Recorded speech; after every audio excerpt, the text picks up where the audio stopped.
Hello everyone, আজকে আমি তোমাদেরকে একটা কথা বলার জন্য ভিডিওটা বানাচ্ছি। আমি বলি না, কিন্তু অনেকজনে আমাকে বলে যে আমাদের বাড়িতে বাচ্চাদের আলমারিতে যে নতুন জামা কাপড়গুলো থাকে ছোট হয়ে গেছে, সেইগুলো আমি গরিব অসহায় মানুষদেরকে দিতে চাই। তো এরকম আমাকে দু একজন বলেছে যে তুমি একটু গিয়ে দিয়ে দেবে, কারণ তুমি তো একটু বাইরে বাইরে যাও। তো আমি তোমাদেরকে এই জন্য ভিডিওটা বানাচ্ছি, যাতে তোমাদের এরকম অনেকজনের বাড়িতে জামা কাপড় আছে, কি করছো তোমরা ফেলে দিচ্ছ, সেগুলো ফেলে না দিয়ে যদি তোমরা আমাকে দাও, বা আমি তোমাদেরকে ঠিকানা দিয়ে দেবো, তোমরা সেই অসহায় পরিবারগুলোকে দিয়ে জামা কাপড় দিয়ে সাহায্য করবে। কারণ ওদের একটা জামা কিনতে প্রচুর পরিশ্রম করতে হয়। কারণ একটা রিক্সাওয়ালা, সে যদি সারাদিন রিক্সা চালায়, সে কি কত টাকা পায়? 300, 400, 500। তাদের সংসারই চলে না ঠিক মতন। তারা কি করে তাদের ছেলে মেয়েকে ভালো ভালো পোশাক কিনে দেবে?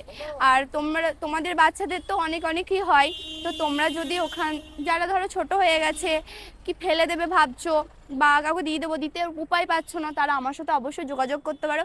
কমেন্টে এসে লিখে যাও, আমি তোমাদের কমেন্টেই যাব, গিয়ে তোমাদের কাছ থেকে আমি নিয়ে আসবো, নিয়ে এসে দিয়ে দেবো। আর নাহলে যদি তোমরা দিতে চাও, আমি তোমাদেরকে ঠিকানা দিয়ে দেবো। Thank you. এটা তোমাদের কাছে ভিডিওটা শেয়ার করো, আরও বেশি বেশি করে যেন অনেক মানুষের কাছে পৌঁছে যায়। Thank you.